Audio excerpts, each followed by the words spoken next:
bienvenue sur ma nouvelle chaîne, c'est Fred1083. Sur cette chaîne, vous trouverez des vidéos d'appareils et d'accessoires que j'achète pour mon utilisation personnelle. Nous irons directement à l'essentiel, les caractéristiques principales et surtout ce qu'il y a fourni avec le matériel et comment le brancher. Fini le blabla, c'est parti. Je vais vous présenter dans cette première vidéo l'écran portable de 13,3 pouces, l'Abi STS, modèle DQ20. C'est un écran que j'ai pris pour me servir d'un deuxième écran sur ma config PC pour tout ce qui est stream, montage, regarder des films, des vidéos en même temps que je joue, que je travaille. Voilà. En plus, il est nomade, il peut marcher avec plein d'autres sources. Donc, je vous fais la présentation de suite. Voilà ces quelques caractéristiques principales. Il est en 1920 par 1080, donc Full HD, format 16 neuvième, DAL IPS, compatible de toutes les fonctions USB-C, et ses dimensions sont de 30 cm par 20 sur moins d'un centimètre d'épaisseur pour à peine 630 grammes.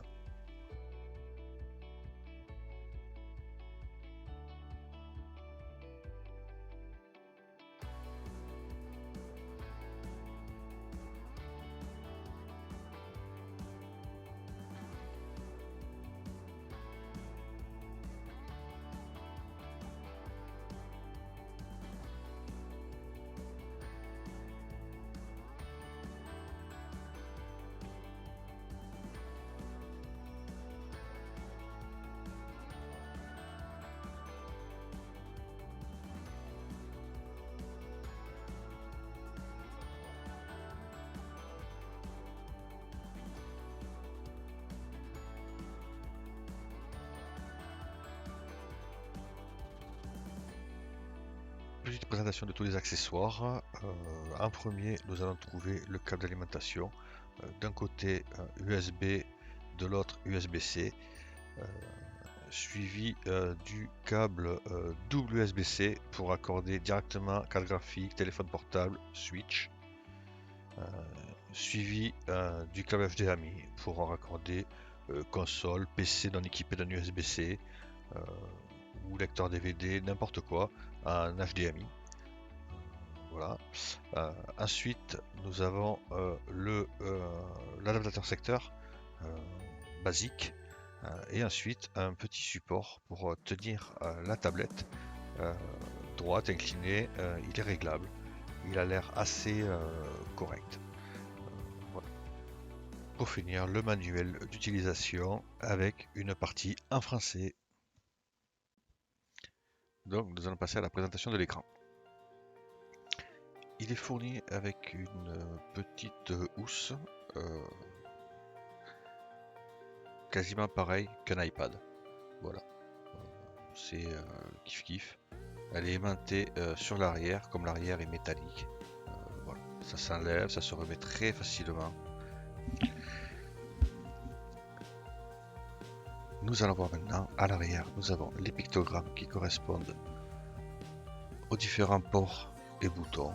Donc côté gauche de l'écran, nous avons tout en haut le jack 3.5 pour y brancher un casque ou une enceinte. En dessous, l'USB type C qui va arriver de l'alimentation. Juste en dessous, l'USB type C qui correspond à l'entrée vidéo direct, carte graphique. Et en dessous, l'HDMI. Au milieu, le petit trou, c'est une LED. De l'autre côté, nous avons le port USB. Je n'ai pas encore trouvé à quoi il servait. Peut-être une alimentation. En dessous, le bouton pour descendre dans le menu, descendre la valeur. Au milieu, le bouton entrer dans le menu réglage et power. Et au-dessus, le bouton retour, augmenter la valeur. À l'arrière, nous avons toujours les pictogrammes et de chaque côté, vous pouvez voir les enceintes. Voilà, passons au branchement. Donc, nous allons le brancher sur mon téléphone portable. Bon, c'est un Samsung S9 basique. Donc, le port USB qui est relié au secteur, soit directement sur une prise USB dans une prise secteur, moi c'est une multiprise, ou sur le chargeur fourni. Vous voyez qu'une fois qu'allumé, il y a la petite LED rouge qui s'est allumée. Ensuite, vous prenez le double USB-C, donc vous le mettez sur la prise USB-C restante en bas et vous le mettez sur l'USB-C de votre téléphone. L'écran s'allume et reconnaît de suite. Et voilà, vous avez directement l'écran. Petite démo avec un film. Donc hop, on met du direct vite fait. Et voilà, dès que vous inclinez le téléphone pour l'avoir en paysage, hop, ça se met automatiquement. Voilà.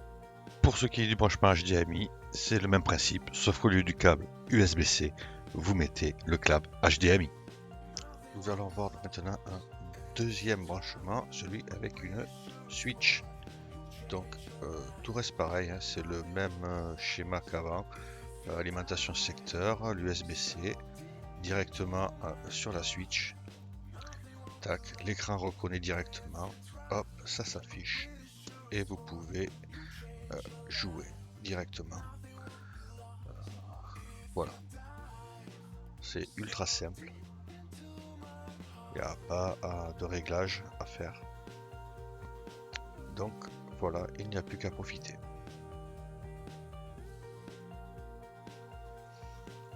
Nous allons voir maintenant, vite fait, un branchement sans alimentation. Donc vous êtes dans le train, dans le bus, un petit trajet. Il faut que le téléphone soit chargé bien comme il faut, parce qu'à mon avis, la batterie doit partir assez vite, suivant les réglages de luminosité de l'écran. Voilà. Branchez directement de la sortie vidéo, donc celle d'en bas, à l'USB-C du téléphone, et à ce moment-là, vous avez une réplique de votre écran sans alimentation. Je répète, attention à la batterie. Nous allons voir maintenant le dernier branchement que je vais vous proposer, le branchement sur un PC en USB-C.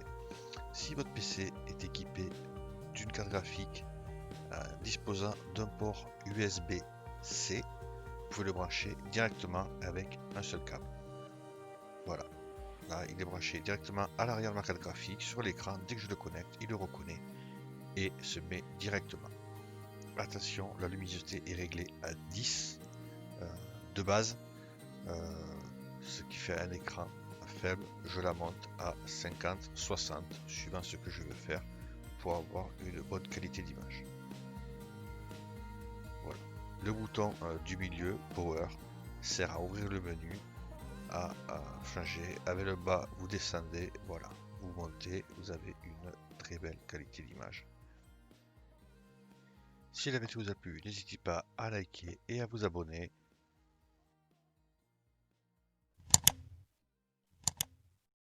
Donc voilà, la vidéo est finie. Comme vous le voyez, je vous le recommande. Ça fait une semaine que je l'utilise. Il est nickel. On peut l'enlever, le mettre. Il y a juste à débrancher l'USB qui reste branché en permanence. Sur ma carte graphique, ça gêne à rien. Voilà, franchement, pour 110 euros, on peut pas trop lui reprocher grand-chose. Après, il aurait été tactile, ça aurait été mieux. Une meilleure définition, ça aurait été mieux. Mais franchement, en 13,3, le 1080, ça fait très largement l'affaire. Voilà. Si vous avez des questions, n'hésitez pas à les poser en commentaire avant d'acheter ou quoi que ce soit. Si vous voulez que je fasse un test, n'hésitez pas. Voilà.